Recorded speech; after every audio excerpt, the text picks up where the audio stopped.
Well, my father, we were in war. We went to the war, and then America entered the war in 1943, I believe, or 41. And we were bombed all the time. My father had inherited a business that was started back actually in 1600, but only by 1715 it was changed into Kuby's. Well, my father was a member of the party, so was my grandmother.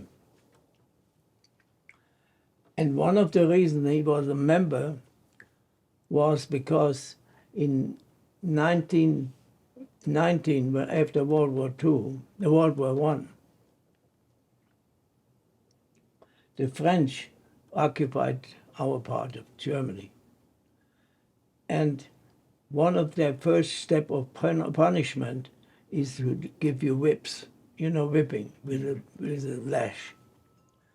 And Hitler, when Hitler came into power, was trying to get elected, he came to our part of the country and he said, I guarantee you that no German will ever whip another German. My father's friend was a socialist. He was arrested because he sold throw away some old paper, socialistic paper. And he was sent to Dachau concentration camp. And in 1943, he was released. No, 41. He was released after the war was won against France for reason which he said for good behavior. And he came back to Kaiserslautern. And when he came to his house, his parents' house was taken over by the Nazis. So he came to our house, and we gave him a bedroom, and he worked for my father. And at night they would talk about Dachau, and he at first didn't say anything, but one night he told him that they beat him, shocked him with electric, until he had told all the names of the remaining Social Party members. So my father is just a stubborn German. He went down there and resigned his membership, and stating Hitler lied to us. Well, the order came out within a few days for him to be arrested, and he had to go to Dachau. But we had connections with the military. My great-grandfather donated a castle to the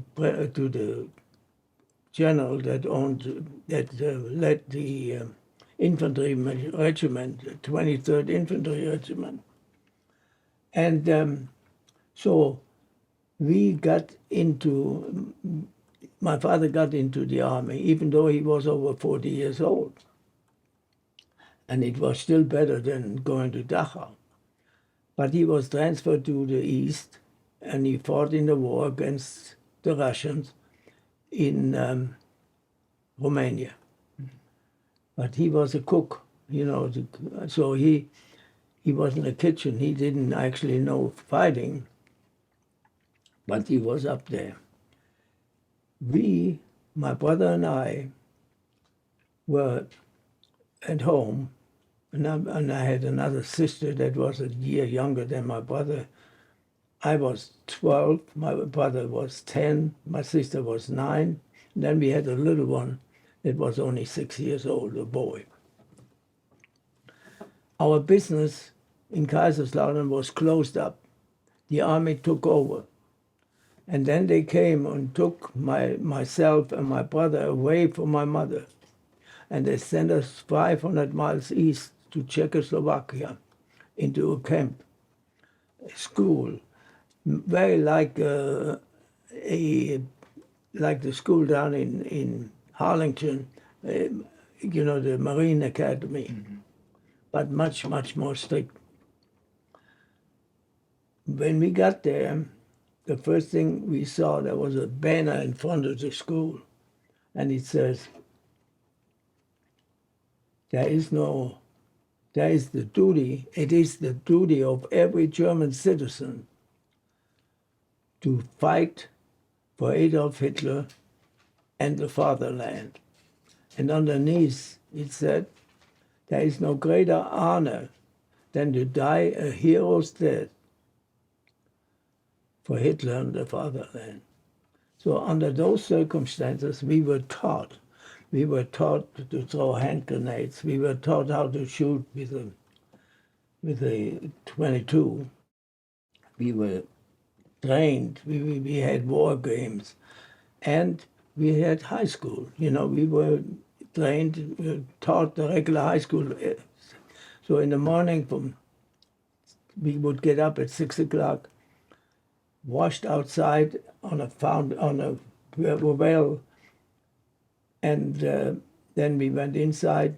And at 7 o'clock, we had standby inspection on our bunks. And then we would have breakfast till 8 o'clock, and then school started till 1 o'clock. Then we had dinner. The school in the morning was strictly subjects of education. Then in the afternoon was all either fighting, history of the war, history of German fighting, you know, German generals. We had to learn all that stuff. Battlefield, you know. And then we also had training, actual training, you know, for marching and shoulder drill, everything. Throwing hand grenades, shooting with a 22. So the Russians came, all of a sudden the Russians came close to us. And that was in January 1949. The Russians were about 16 miles from us, maybe as far as Richardson. We could see at night firing, you know, when we heard the cannon shooting. And all of a sudden, they moved us closer to the German border, to Marienbad, which is a health resort from the kings, you know, and we lived in a Russian Orthodox church. We slept on the floor and everything. And suddenly our sergeant, our military trainer, came to me and he said, there's a gentleman that wants to talk to you. We went out there, my brother and I. It was my father. He stood in his military outfit, you know, and he had a coat on. You thought the coat was just standing there because he lost so much weight. He used to weigh around 220 pounds, and he weighed less than 130. And so he says, boys, I'm going to take you home. My brother complained. He wanted to stay. I was all for it. But then the commander said, you can't take the kids away from us. So my father went to the military leader and he says, have those boys ready tonight at 12 o'clock, and I'll pick them up in the back door and we go. Then we went home on a military train all the way to Germany, 500 miles. We were bombed at, we were shot at by fighter planes. We came to Heilbronn, a city in Swabia. And while we were walking through the city, because the railroad was damaged, we had to walk to the other side. The city was bombed, and we were not in shelter. But we made it. We came onto the other side. We boarded another train, came to the Rhine River, and we came across the Rhine River. And I still remember all the bridges were not passable for any vehicle. But we walked across, and there was holes there. Maybe every 20 feet there was a hole in the bridge, and I could see the Rhine River like 100 feet down. And we made it over to the other side, took another truck, another train, another 25 kilometers. And then we had to all leave because we were close to the front line, because Patton was already in Saarbrücken, which was 60 miles away. So my father, being a soldier, he was able to flag down a truck, a military truck going to the front line. We climbed in the back, and there was about 15, 20 civilians on there. And we hadn't gone 5 miles, and all of a sudden, American planes dived at us and shot down. And they shot right through the truck and everything. But like a miracle, nobody got hurt. Except one lady, she jumped off the truck and broke her leg. When they were gone, it takes only about 5 minutes, and then they had to leave. Then we went on to Germany, to Kaiserslautern. We came to our hometown, and they let us out at the first main street. And I could not believe it. The street was only wide about 6 feet. All the buildings were damaged. All the buildings were in rubbles, you know. And some of them were still burning. And it was just a horrible thing. So we walked through the city. I didn't even know where my home was, but Papa knew. And we followed him. And when we came to our house, it was there. It was not damaged. It was one of the few houses on the whole block that was not damaged. We opened the door, and there was about 35, 40 people in there, all strangers, plus my grandmother. And, you know, the people that lost their homes, we took them in, you know, to give them shelter. Then from there, we went out to the country, to my uncle's farm, where we spent the rest of the time until the Americans came. The farm was only 7 houses where the farm was. And my job was to drive once a month down to the city, a little village, to get bread and groceries. And I went down there one day, and it was about February, I would say February the 10th, February the 13th, something like that. And I was down there standing in line to get my bread, and behind was the city Plaza. There was a church with an onion steeple, you know. And suddenly I heard this boom and dust all over the place, and I was pushed into the store. And I look around, there was nothing, but I couldn't see anything for dust, you know. And then later on I saw that the Americans shut out that tower because they figured there was an observer or a spy up there. So I got my bread, put it on my car, on my bicycle, and I drive around the corner, and here came a tank loaded with soldiers, and then there were some soldiers walking behind it.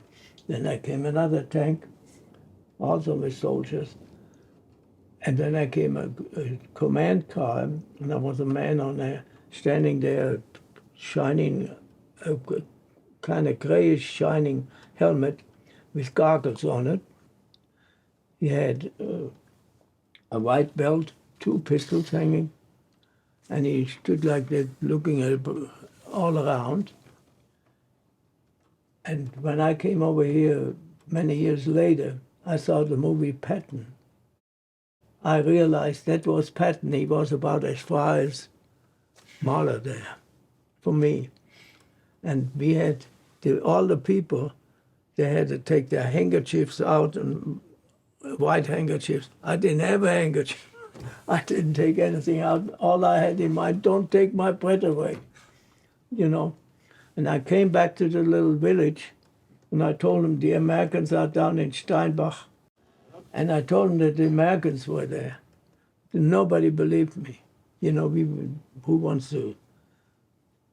We were in a little place, you know. They didn't know Americans would bomb that or nothing. But anyway, it took about 6 more weeks before the first American walked through there. And in the meantime, the Germans were there with the hospital unit, and they started operating in my uncle's living room, and then they packed it up and they went, and they still made it across the Rhine. And but we had for about 6 weeks nobody visit us, and then German soldiers, they would come in from the forest. They'd steal you know, they didn't have insecticide. They have a little man made some old clothes hanging around in the field, you know, and when the birds would fly away and all that kind of stuff. But anyway, so all of a sudden, the Germans, they would come in there, and the farmers, they would feed them. We had them in a barn, and they cooked with a kettle full of soup, and let them have it. They threw their guns away. They threw everything away, and they went out. And we kids, we collected the guns. We did all kind of crazy stuff. Some of us got hurt too. Then after that, about the end of February, the war was still going on till May the 15th or something. But we, at the left side of the Rhine River, were occupied by Patton army. And so we could go back to the city. And there, for the first time, I saw all these American soldiers close by. As we drove back with the bicycle, they came trucks after trucks loaded with men going to the front line. And those guys threw us boxes of K rations. You know, we were hungry. And my father picked it up, and he opened it up, and there was a box with candy in it. And he started to give us that. I said, Papa, don't eat it. We learned the Americans poisoned that candy, and they killed us that way.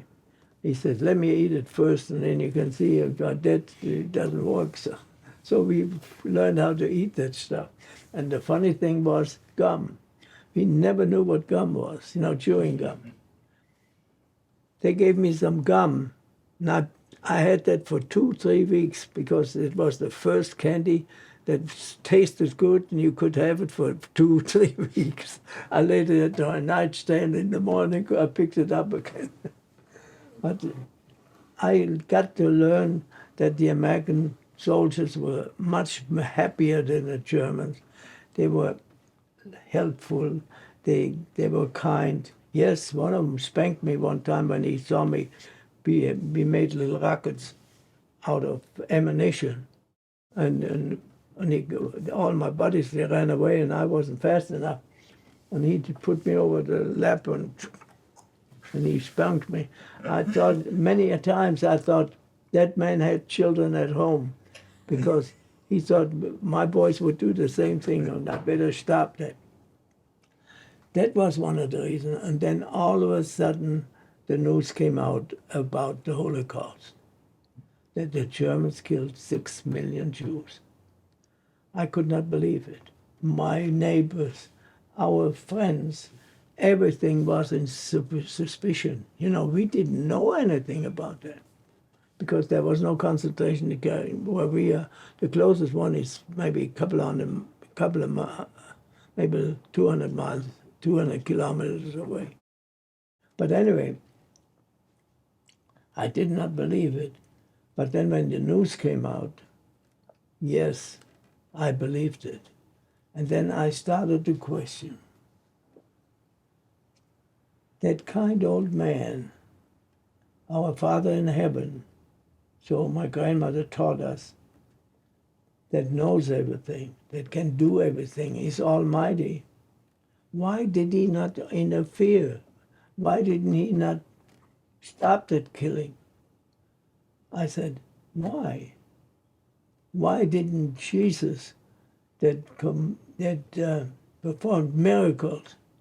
Why didn't he perform a miracle and saved all and stopped the war and stuff like that? I lost my faith in that. And then there's another thing. And then the German soldiers, they came back from the war, the wounded ones. And you go out on every street corner, and every street corner, they were sitting on the sidewalk without legs, no arm, some of them blind. Some of them played a music instrument, and they had a hat there, and you put some food in it because the money wasn't worth anything. And I could not see our neighbors. Everybody was mad at each other. Everybody was mean. There was no smile or nothing. And we watched those American soldiers. They played baseball. Then they played around with an egg ball, you know, the football, which we called it an egg. And I said, what in the world are they going to do with it? And they said they played football. I said, they throw the thing. They never played football, you know. And that was the thing. Then I think that was the time when I, in my mind, made up my mind I didn't want nothing to do with the Germans anymore. I loved my parents. I loved my neighbors. But I did not want to be around people that are pessimistic, that are sicky looking, that don't smile. They get mad at you for nothing. And but then we didn't have school for a year and a half. No school. So my father and mother, they taught us the basics, you know. But at that time, I started to play soccer, you know, in the soccer club. We didn't have nothing to eat. We played with regular shoes. We didn't have any clothes or nothing. But I was a kind of a leader there. I was a pretty good soccer player. And then the school started again, and I finished high school. And I was going to go to college. And then they came over and to my father, and they wanted me to play soccer professional. I went to play soccer for Bayer Leverkusen, Bayer, you know, the Bayer factory. And don't ask me what I made. I made $100 a month. And I got room and board, paid for. We ate with the higher echelon in the factory. But we had to buy our own shoes. And they furnished only the socks and the jersey and the pants. And I played with the second team because I was too young yet, you know. And then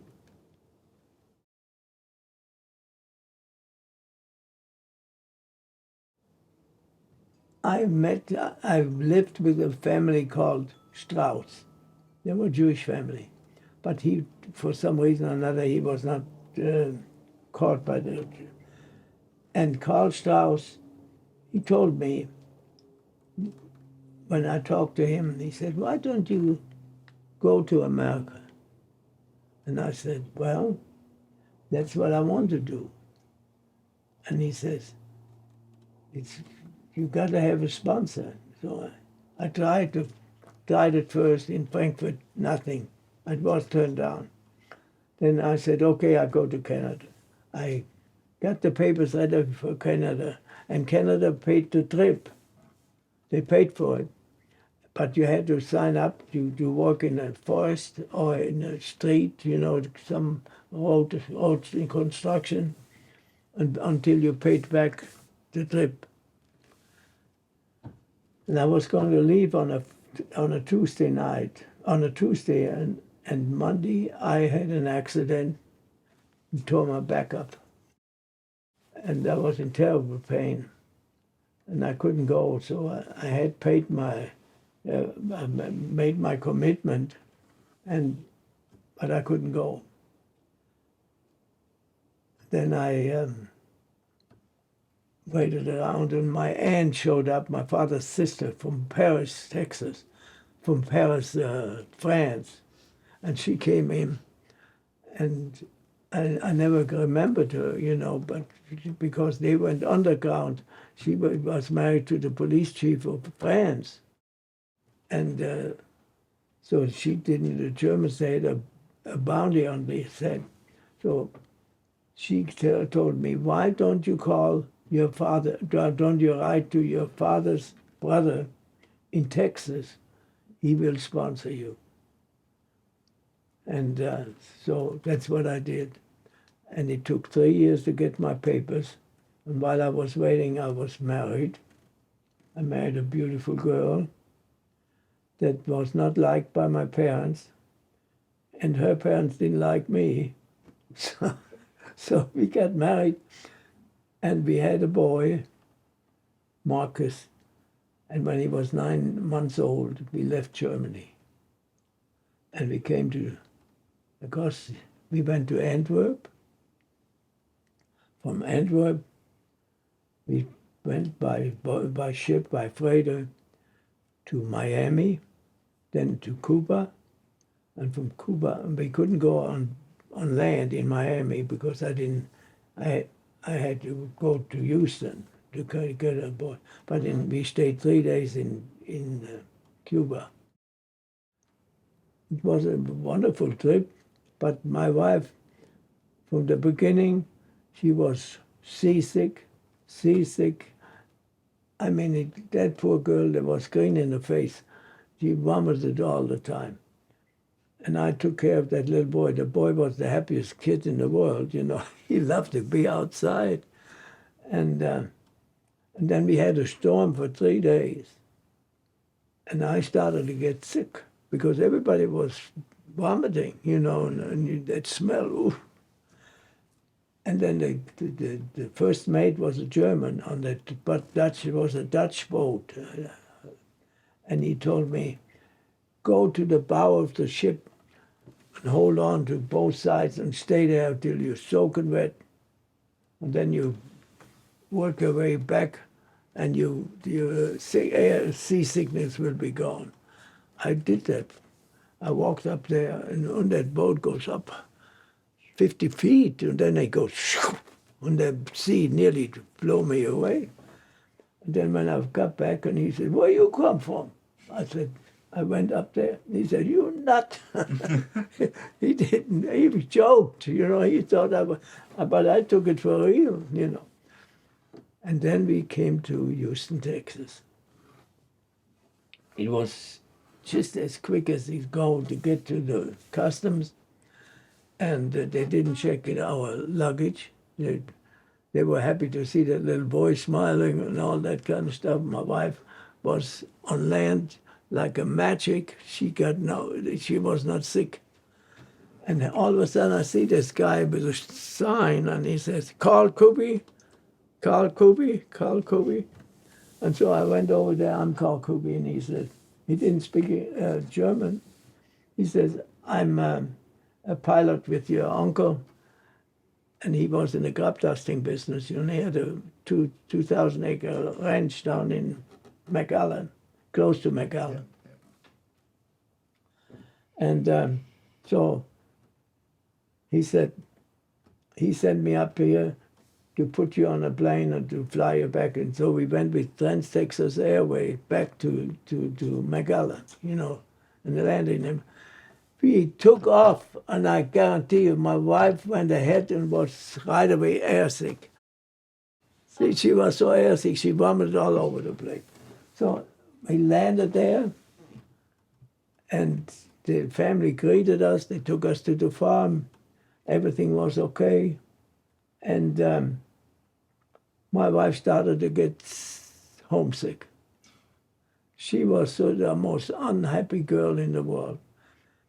We had a nice house which we rented for $49 a month. And I started to work for a packing house called Moore Meat Packing House in San Juan, Texas.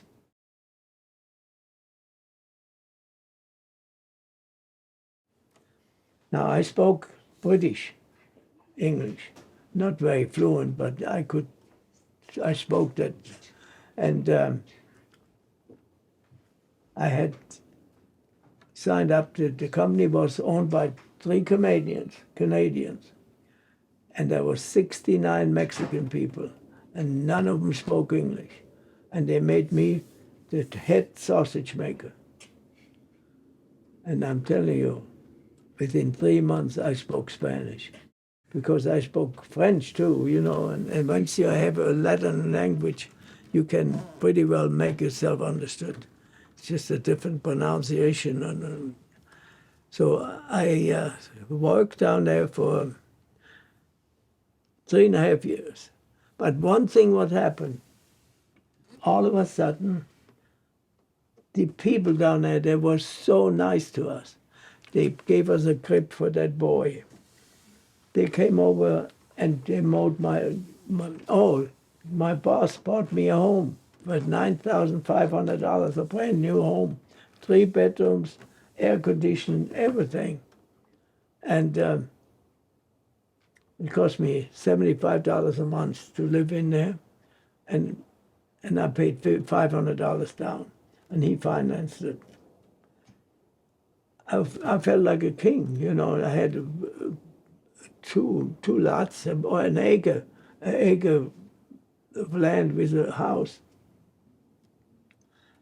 I loved it in the valley, and with those Mexicans, I learned they were the hardest working people. Some of them were braceros. You know what braceros are? They only came for the season. And in the meantime, I helped my uncle on the farm too. And then my first car I bought, I think it was at the beginning of 57. And it was a 49 Oldsmobile, and I paid $400 for that.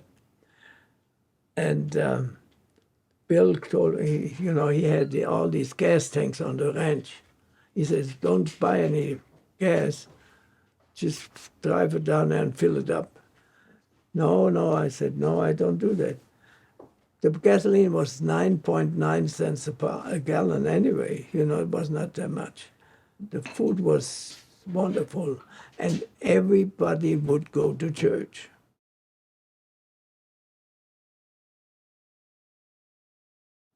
So I investigated it. The Lutheran church, the preacher came over, and he says, you have to join my church because you're Lutheran. I said, well, I'm not so sure. I lost my faith. And he says, well, you're going to come to my church. And I didn't go. And so he held a German service, and then he brought it over and played it for me on some kind of little recorder. But he was a nice guy, but he pushed too hard, and I did. So finally, I realized there is a God. And I had a tough time understand the financing of the church, because, like in Germany, I would put my $1 or $2 in the box, and then but I never wrote my name. They had little envelopes there with my name on it, and I said, you should not give. In Germany, they told us not to give, put your name on it. It should be unanimous, without. And I did that, and then I got a letter from the church, and they're saying, listen, we spent so much for the pastor, so much for the school, so much for the missionary, and so much was donated by the members, and where was yours? So I got really upset. I went to the preacher and I said, well, I give you money every week, and He says, well, I know it, so don't worry about it. But it was not all there. But one day, I wanted, they said a north is coming in, blowing in, and I should get my furnace working. You know, one of those floor furnaces. And I looked at it, and sure enough, it was broken, and I estimated it was the thermostat. So I took the old thermostat out, and they told me drive to McAllen. There's a Sears and Roebuck. At that time they had everything, Sears and Roebuck. So I drove down there, and as I come out of the house, there was sleet. It was 70 degrees in the morning, and now it was at 5 o'clock when I came home from work. It was ice cold, you know, it was maybe 35, 38, maybe 40, you know, but it was cold, wind blowing, sleet and everything. And there by the street, on the bus station, there was two people standing there. I drove by, and I said, you know, the buses don't go in this kind of weather. So I backed up, and I said, where are you going? They said, they want to go to McAllen. I said, come on in there. So they came in to sit in the car. And I looked over there, and they had some books, some scriptures it looked like.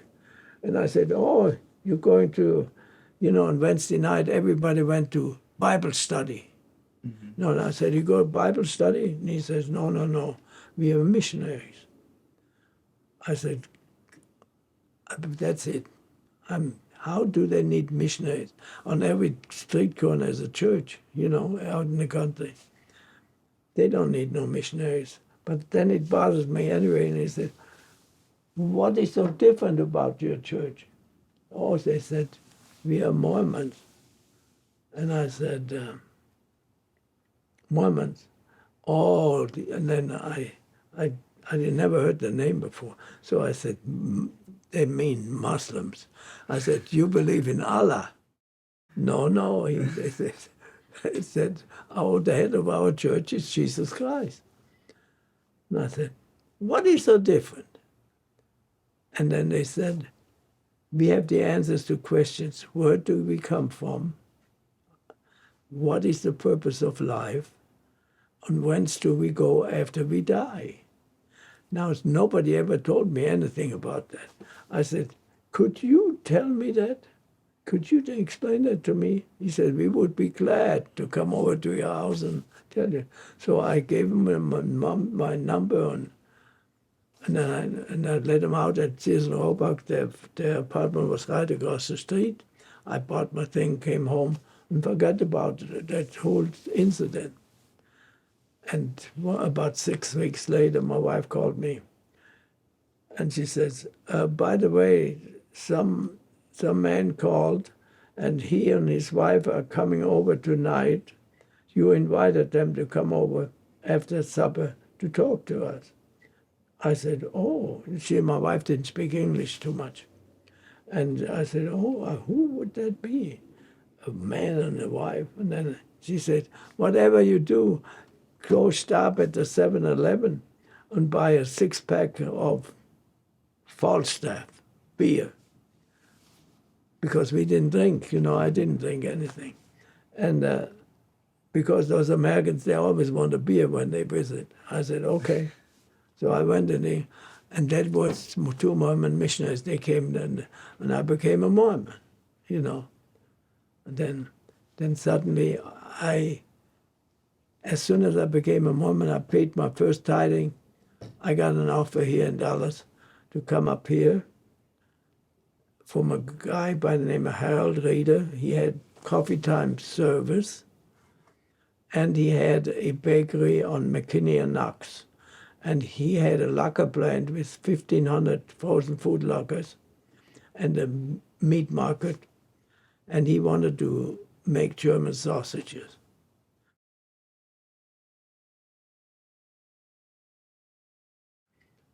So he sent somebody down to the valley and offered me, and he bought me a ticket to come up here on the 4th of July, 1959.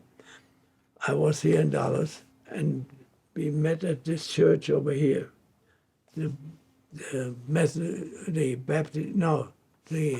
Presbyterian church.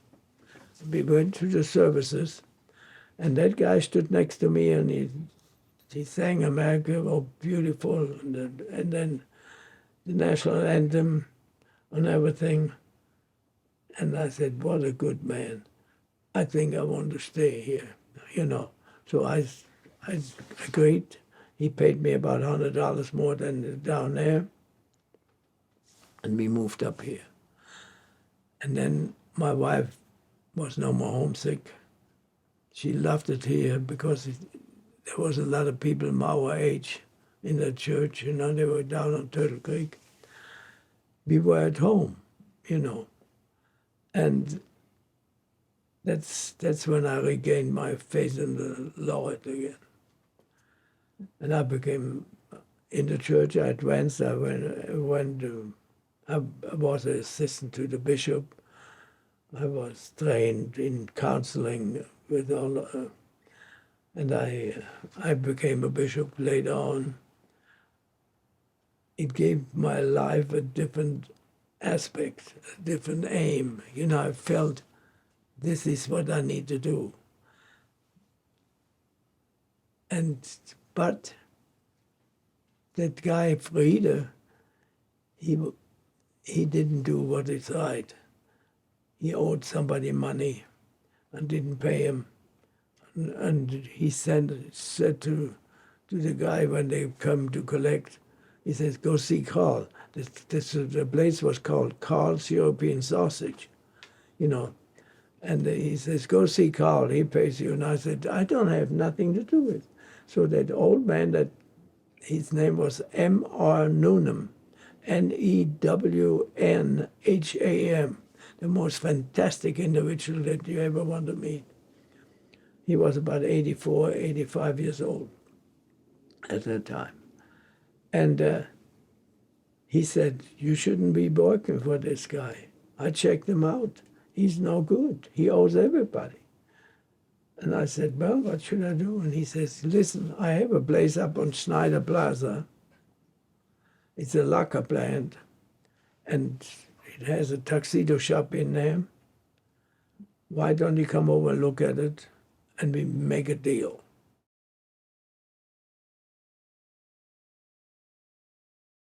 I went to my bishop at that time was a lawyer by the name of Howard Marsh. And he said, that's a good idea. You do that.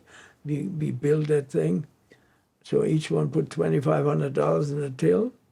And that's how we started Kuby's. There was 4 people, Mr. Noonan, Howard Marsh, myself. I put 5,000. Yeah, and Howard Marsh and Eplon Malouf. He was a Lebanese. He had about 7 clothing factories all over Texas. And that's how I started Kuby's. And then I got the tuxedo shop out of the place so I could increase the size. You know, Mr. Tuxedo is down the street now on the corner. I think they and Kuby's, they're the only old people from Snider Plaza.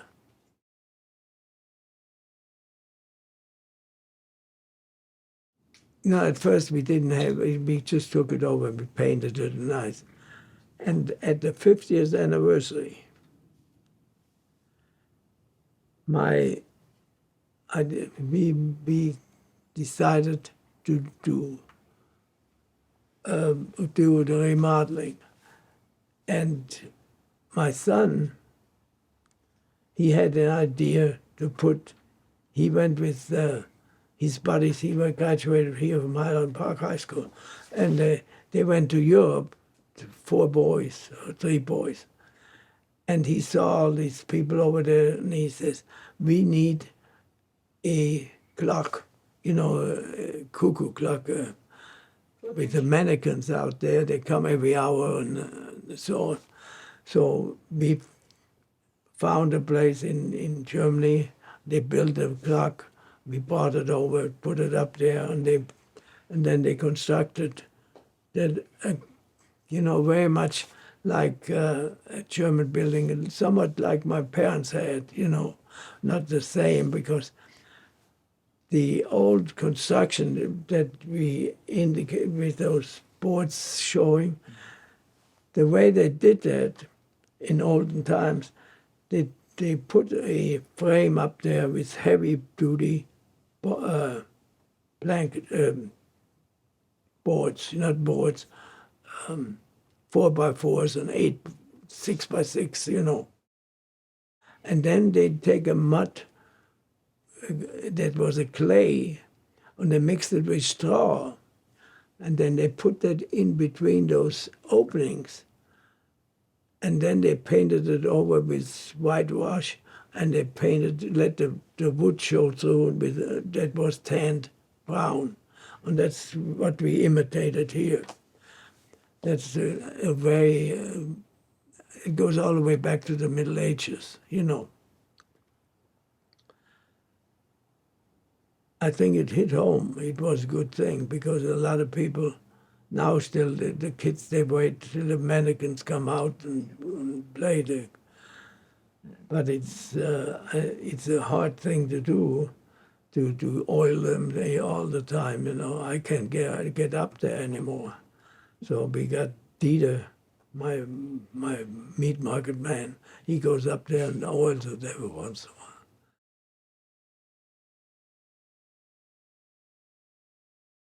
When I had Karl's European sausage, the first customer that came in there, and he looked at me and he says, "You Karl Kuby?" I said, "Yes."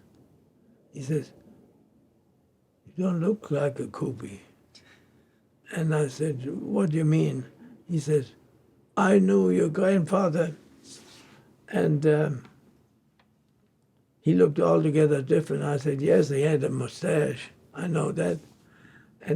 But he died already in 1934. And he says, "I'm Fritz Levy. I'm from Winnweiler." That's a little town close to us,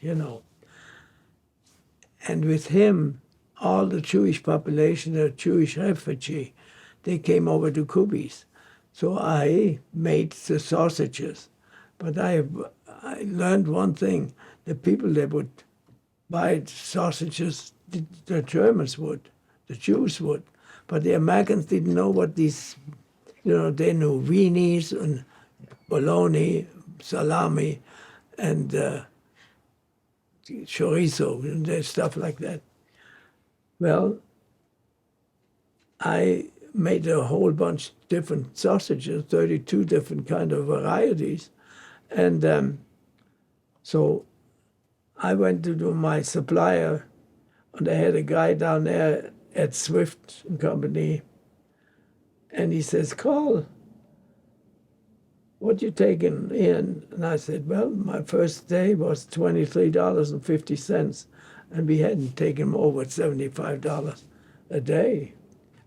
And then he said, "Except for the weekend, Then he said, "Did you ever think about maybe open up a kitchen and cook the sausages and make sandwiches? And then the people say, 'Oh, that's good. Let me have a pound of bologna, or let me have a pound of salami, or have me a dozen weenies or a dozen Polish sausage.'" I said, "That's a good idea." So I made a little sausage kitchen, and I made my sausages up there, and that's how we got in there. And once I did that, and sure enough, then it develops. And then at first I put 2 tables. And SMU came in there right away, the students. And then I put a counter. That counter, what we have in there now, is the same counter that I originally installed on the other side. That is a different building in there. And then they sit there, and there was one guy that was a law student, and he would go to the top of the list, and he ordered a different sandwich every day when he came in. Then he came down to tartar, you know tartar? Oh, yeah. And he said, let me have one of those tartar sandwiches. And then my waitress was Tilly, and she served him a tartar sandwich. You know what it is. Oh, yeah. And after about 15, 20 minutes, she went over there, and he was sitting there looking at that thing. And then she said, is something wrong? He said, yes, ma'am. Could you take that in the kitchen and cook it a little longer? So she told him, she said, no, you're supposed to eat it like this. He said, I'm not going to eat no raw meat. But then she took him over to the meat market and showed him the tartar meat. You know, it's 95% lean meat. It's only top round, every fat cut off and everything. And then he, after a while, I think 3 or 4 weeks later, he tried one, and then he became a eat one every week. So, and the law students were the ones that really were the first ones that come in there. And Dr. Shammers, he was on Nuremberg's trial. You know, he was a prosecutor. He was Czech, spoke German, and he came over. There were several Jewish lawyers here at Straßburger, and what was it? Well, there's a whole bunch of Jewish, and they come over, and then their wives came over, and then the German people. Yes, there was some real good German family, old families. For instance, when you go up on Forest Lane, you come to the Stolz Road, you know, Stolz. That was a German farm up there. And then you go a little further, or east of there is Schroeder Road. That was another German farm. Then Munster, like you mentioned, that was very close. Up there was several Germans, and some people in Erlen. They had a farm out there. Then the people came from out of town, you know, from Houston. All of a sudden, we had people come in there from South Texas buying the sausages, and they call us, and sure enough, that's what they did.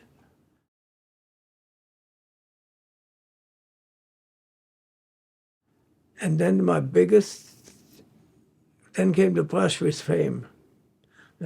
One day I come up there, and a limousine drove up there, a black limousine.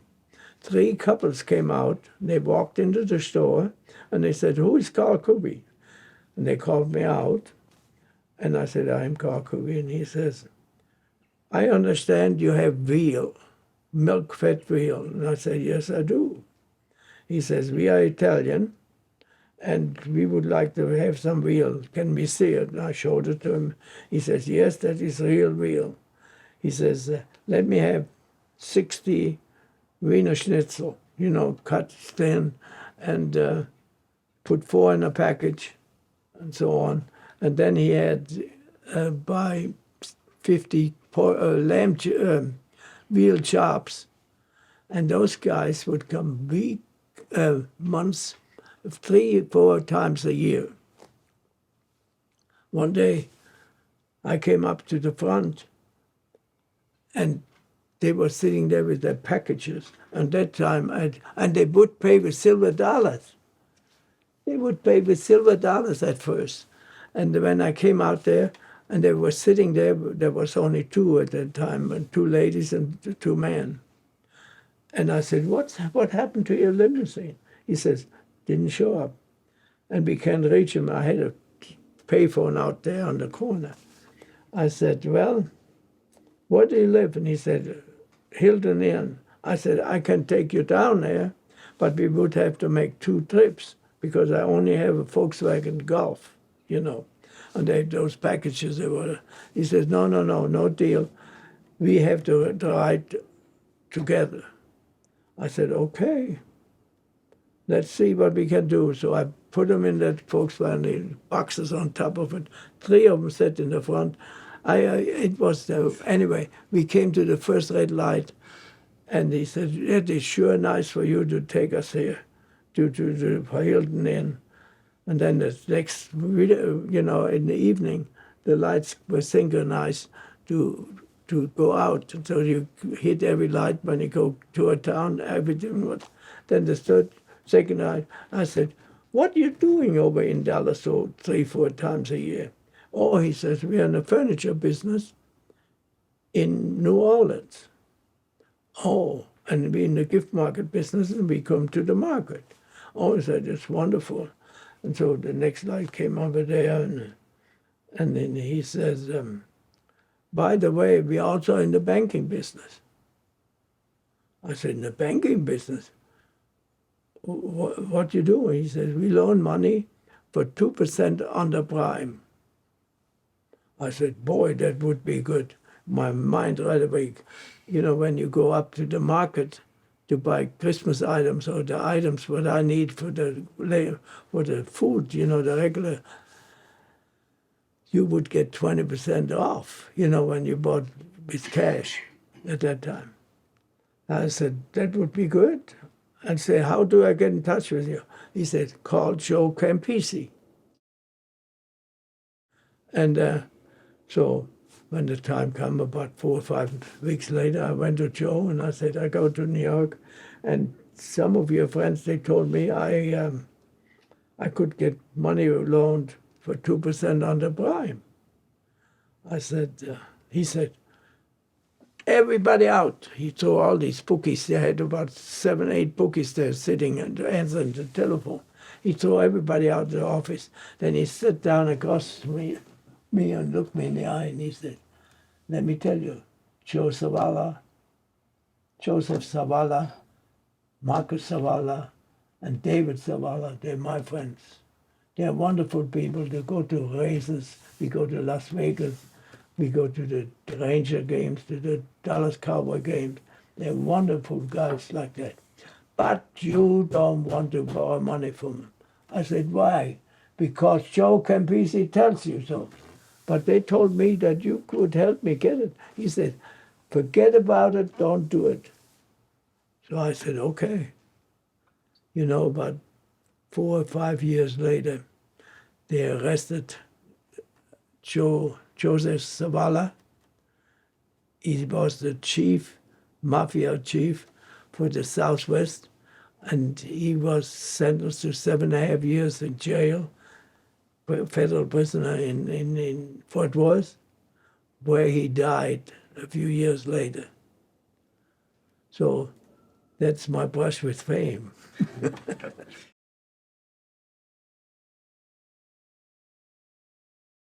They come, you know, SMU, that still come to professors.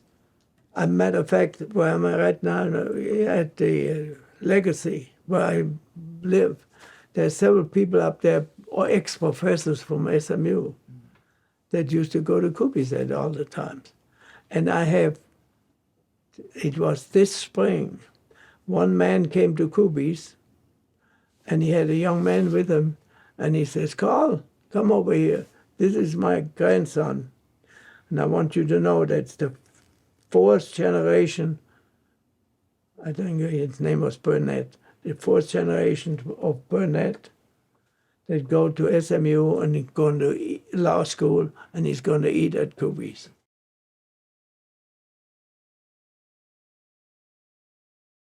You know, Dallas being the cotton metropole of the whole United States, they brought in lots of German students, you know, to learn the cotton business.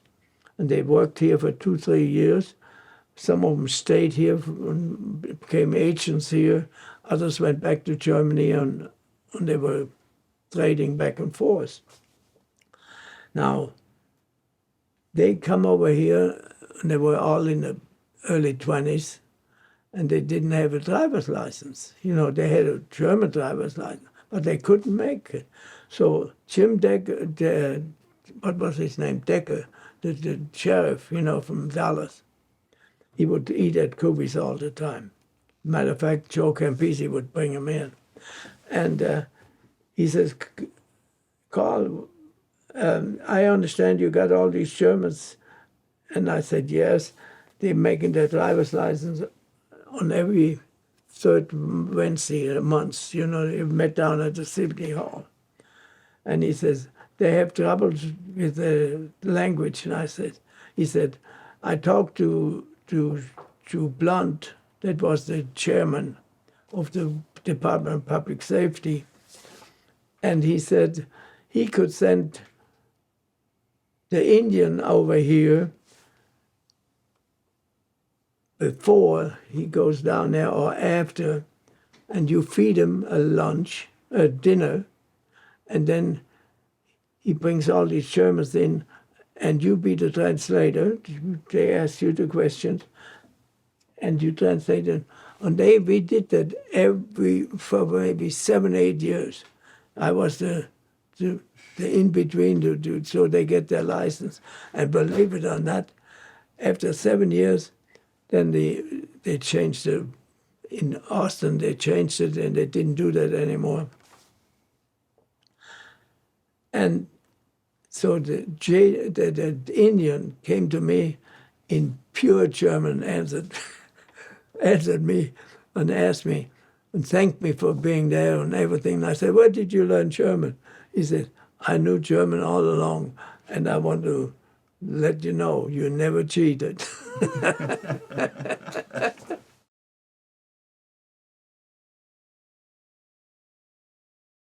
I used, Marcus, my oldest one, he went to SMU, and he worked there.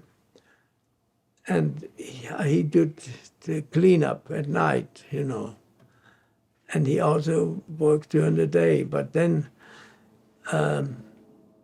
he wasn't accepted at SMU because I found out there later by Albritton, Dr. Albritton, he told me what happened. He was suspended at Dallas High School, at the University, Highland Park High School, because at the graduation of the previous years, he was a junior, they threw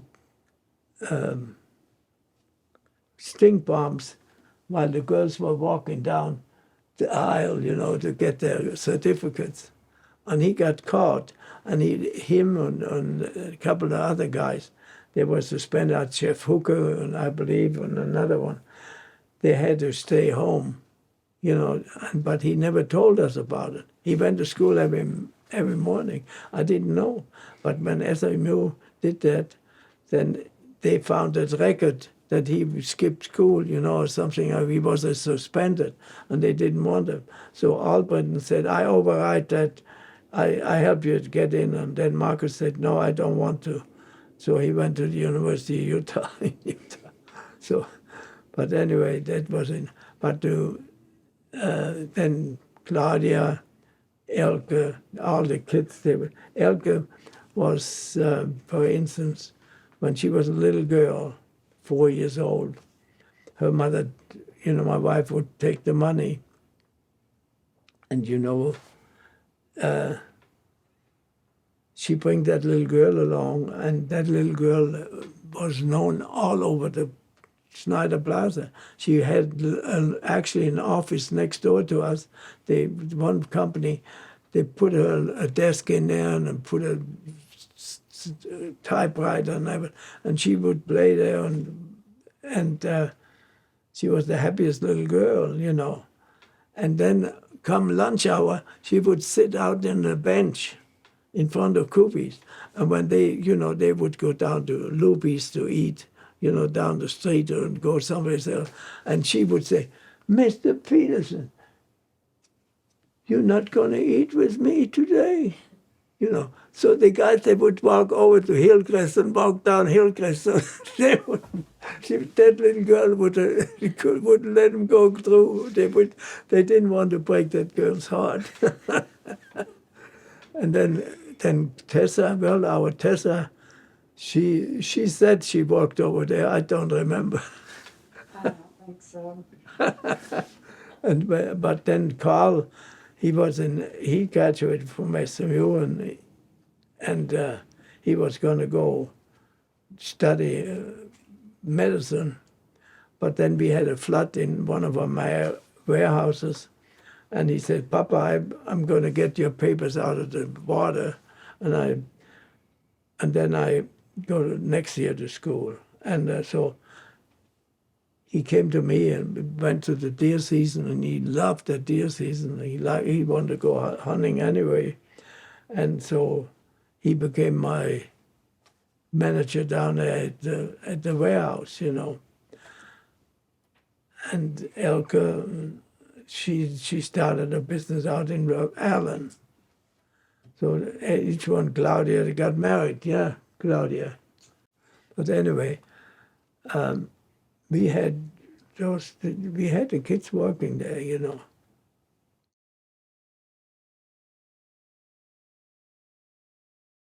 Well, you know, we always lived around here, Binkley, McFarlane. Normandy. Huh? Normandy. Normandy, you know, down there in Normandy. And the people were always, you know, they loved it because they came to Kuby's, you know. And when I looked for something, I didn't ask. I just asked one of the guys that you got an empty apartment where you can rent. Yes, yes. So one day Buddy Porter came and he says, "I have a good place for sale on Binkley." I said, "You got to be kidding." "Yes." It's a duplex. And you can buy it at the right price. I think it was $160,000. And so we went down there to sign the papers. And he says, "Oh, by the way, that place comes with a servant." And I said, "What do you mean it comes with a servant?" And he said, "Well, there's a African-American lady that lives in the garage apartment." And I said, "Can I at least meet her?" And he says, "Oh, yeah, she cleans the house for rent, you know, and she lives there since 1920 when they built that house." So I went out to the garage, and there was third floor. There was no air conditioning. There was no insulation. There was a hole in the bottom for a toilet, you know, in the corner.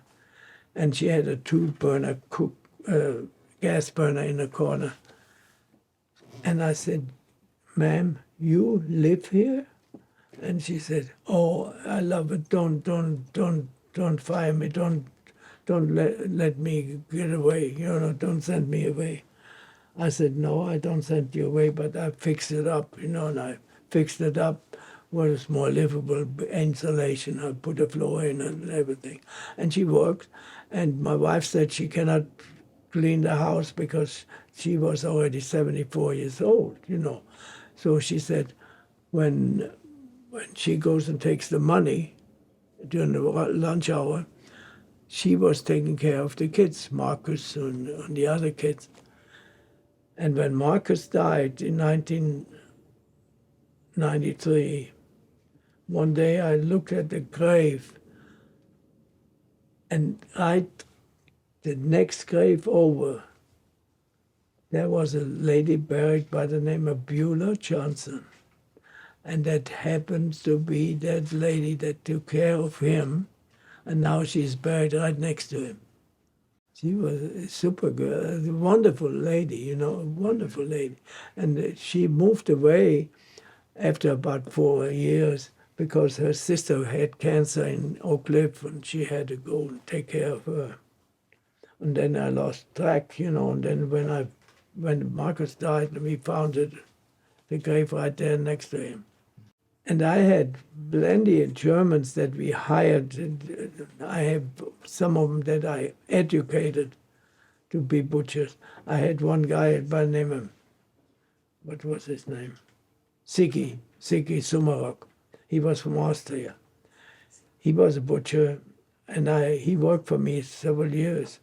And then some customers from Tulsa, Oklahoma, came in and hired him and started making him a sausage place up there in Tulsa, Oklahoma. You know, those are things. I learned one thing: you cannot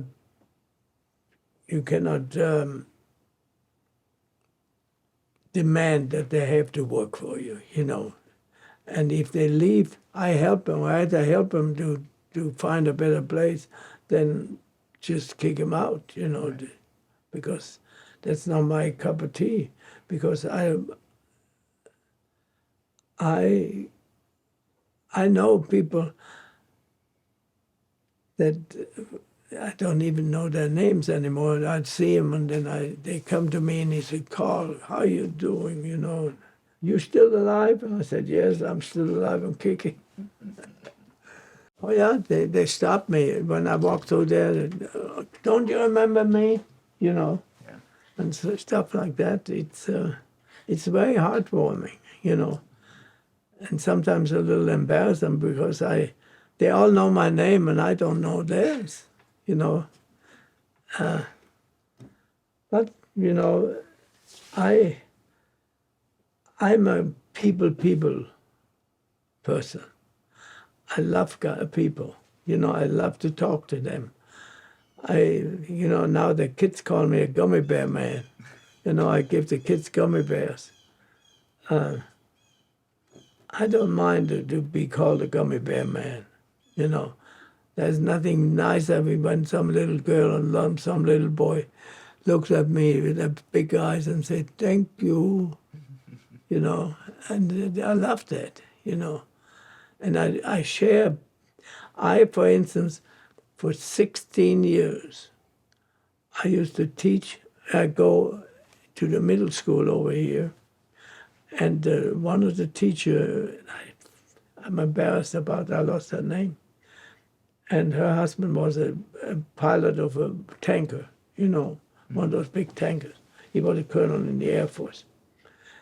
And she asked me to talk about the American occupation of Germany.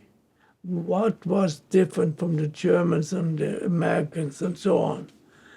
And there was no greater pleasure than to be able to tell the people that unlike the Germans, who were rigid, they were just military men. They didn't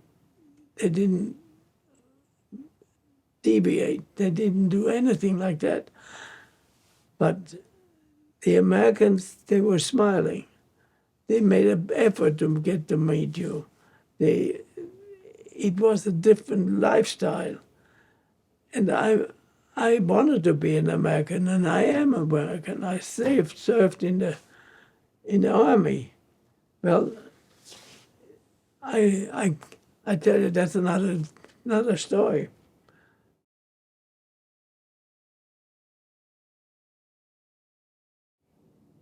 I was in the valley, down in the valley, and I remember the Americans in Germany had all this money because at that time they got $4.80 per 4 marks and 80 cents for $1, you know. And so I said, okay, I want to be a soldier.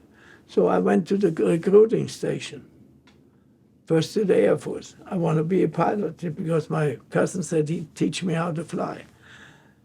He was a bomber instructor during World War II, my uncle. And so now they said, you got to be a citizen to become an officer. So I went to the Army. And I signed up with the Army, signed my papers, and he says, how much money I make? And they said, $23 a month. I said, you gotta be kidding. I'm making that much in 2 days. What is it now? He said, are you married? I said, yes. Oh, for your wife you get $50 and you have children? I said, "No." At that time I had only 2 children. And she said, you get $25 for each child, you know. I said, I still can't make it. You know, I had $75 to pay for the house and all that stuff. So I said, I can't make it. And he says, well, you signed. I said, well, what should I do? He says, let me tell you, they have a place across the street that's called the Texas National Guard. I can take my application over there, I go with you, maybe they take you. And I went across the street with him, and they paid me $10 a meeting. And we had three meetings a month.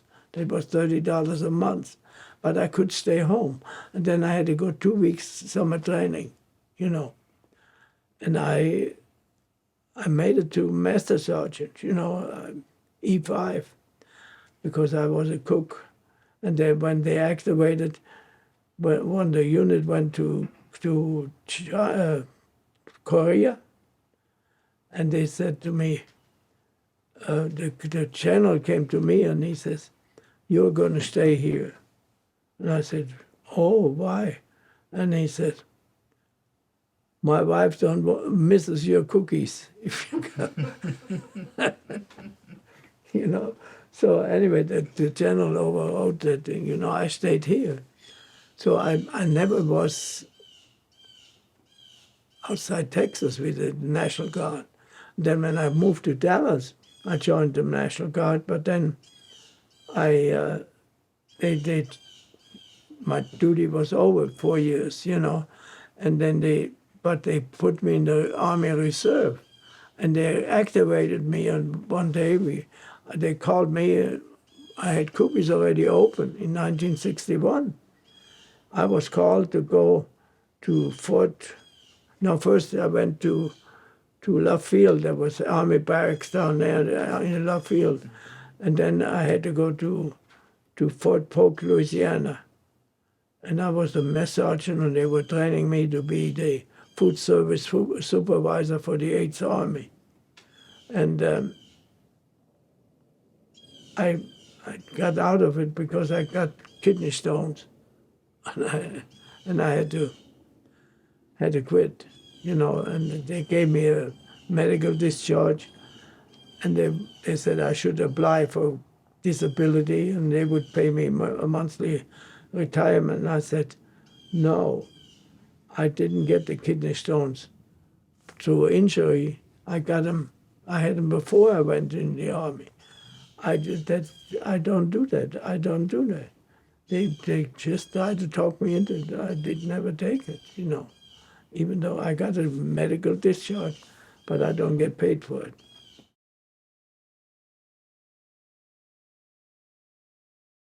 They're all gone. You know, Buddy Porter is gone. They had doctors. They had about 7, 8 doctors and chiropractors. Now they got 2 or 3 chiropractors still there. And the health food store, he is still there, Max. He was there before I came. You know, it used to be so much different than today, you know. You know, all the filling stations, they're all gone, you know. But some there used to be A&P. That was an old business there.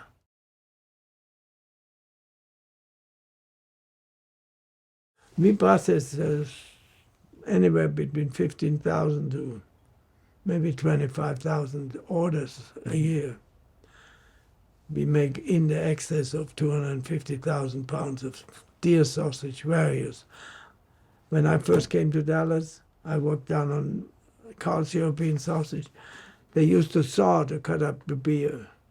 You know, they cut it right straight through the middle, cut the shoulders and the ham, trimmed it up with a saw and throw everything away except the 2 shoulders, the 2 hams, and the backstrap. They cut it either cut the backs. No, I'm the one that told them to cut the backstraps out from the bone. No, they used to cut them in sharps, just cut them across there. And then they threw all that stuff away, and I said, why don't you make sausage from that stuff? That's good meat. And I used to wash the meat and everything. They didn't before. They didn't know where wash that stuff. But I put the inspector from the head game warden, the game processing inspector. He used Kubys for a sample, He says he would like to bring everybody down here to see our operation because it's so efficient, plus it's all clean, because I was under federal inspection, and you learn how to make it clean,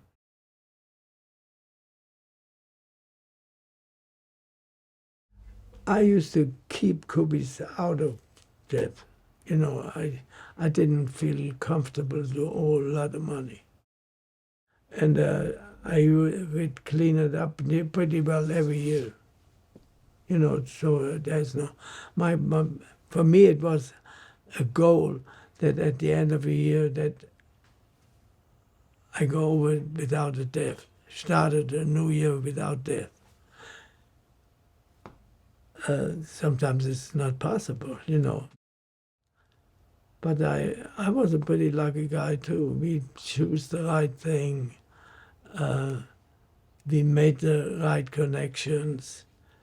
I had people that helped me, people that was appreciative. I did in the catering business.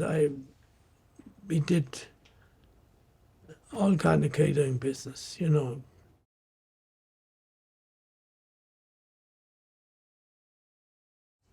I love all my customers. I love all the people that come in there. If somebody is mean to me, I cannot be mean back. I cannot revenge because I don't have it in me, because I want to be as close to Jesus as anybody can be kind, considered, help the older people. And my father went to church, but he had one philosophy. He said, when you see somebody limping, you help him walk. When somebody is cold, you give him your jacket. When somebody is blind, help him across the street. If he's deaf, you help him. And if he's hungry, you feed him. That's the law that Jesus Christ put before us. And that's what you should follow. And I like to do that.